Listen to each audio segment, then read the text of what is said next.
তো আজকের টিউটোরিয়ালটা হচ্ছে ইমেজ পপ আউট নিয়ে। ফটোশপে এটাকে পপ আউট বলা হয়। তো এই জন্য আমি দুইটা ইমেজ নিয়েছি, এখানে একটা মোবাইল ব্যাকগ্রাউন্ড আর একটা হচ্ছে এরকম সুইমিং পুলের। তো দুইটা ইমেজেরই লিঙ্ক আমি ডিসক্রিপশন বক্সে দিয়ে দিব, ওখান থেকে আপনারা ডাউনলোড করতে পারবেন। তো ফার্স্টে আমি এই ইমেজটার একটা লেয়ার নিয়ে নিব, এরপর এখানে ফিল কালার ব্যাকগ্রাউন্ড কালো দিব। এরপর এখান থেকে পেন টুল দিয়ে এই ইমেজের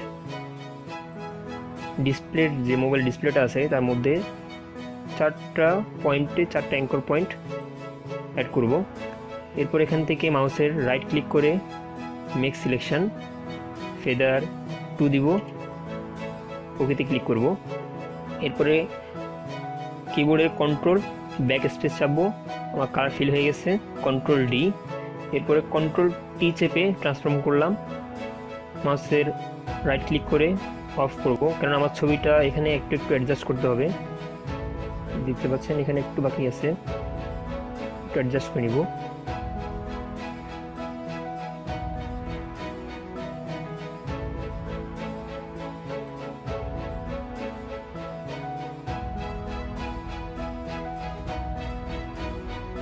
অ্যাডজাস্ট করে নিব এখান থেকে। যে কোনো ইমেজ এভাবে আপনারা পপ আউট করতে পারবেন 3D। এরপর এন্টার চাপবো। এরপরে আমার এই ইমেজটা এখান থেকে ঢাক করব, এখানে নিয়ে আসবো, কন্ট্রোল টি ট্রান্সফর্ম করে এটা একটু বড় করলাম, এন্টার প্রেস করলাম। এটার অপাসিটি একটু কমিয়ে দিব।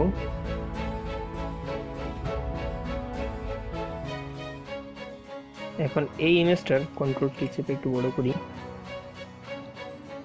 এখন এই ইমেজটার মোবাইলের ডিসপ্লের মধ্যে এখানে একটা পয়েন্ট আর এখানে একটা পয়েন্টের ভিতরে হচ্ছে আমি ইমেজটাকে রাখবো। এভাবে একটু অ্যাডজাস্ট করে নেবেন। আমার ছবিটা হবে এরকম করে, এরকম 3D একটা ছবি হবে। তো এই পয়েন্টের মধ্যে হচ্ছে আমি ইমেজটাকে রাখবো। তো এটার অপোজিট আবার বাড়িয়ে দিই। এরপর হচ্ছে এই লেয়ারটার একটা কপি নিব, কন্ট্রোল জে। এরপর হচ্ছে এটার হিডিং করে রাখবো, এই লেয়ারটাকে হাইড করে রাখবো। এরপর এই লেয়ারের মধ্যে এসে এটাকে ক্লিপিং মাস্ক করে দিব, ক্লিপিং মাস্ক। এরপরে এই লেয়ারের মধ্যে এসে এটাকে ওপেন করব, কুইক সিলেকশন টুল দিয়ে এটার শুধু মাথাটা নিব।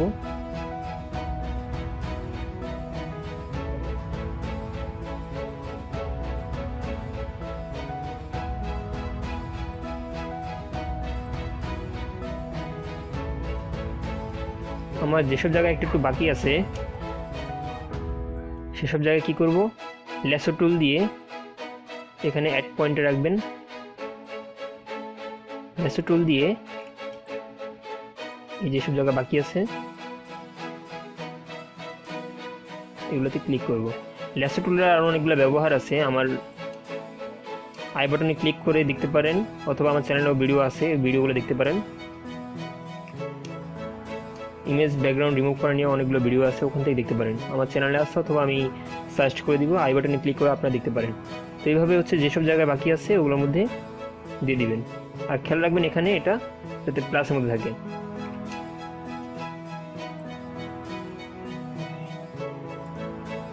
এরপরে হচ্ছে একটা কাজ মোটামুটি শেষ।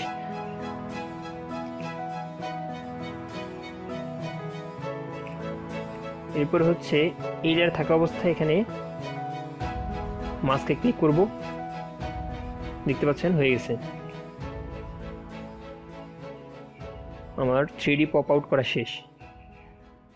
তো এই ছিল মোটামুটি আজকের টিউটোরিয়াল, আশা করি ভালো লেগেছে। ধন্যবাদ সকলকে।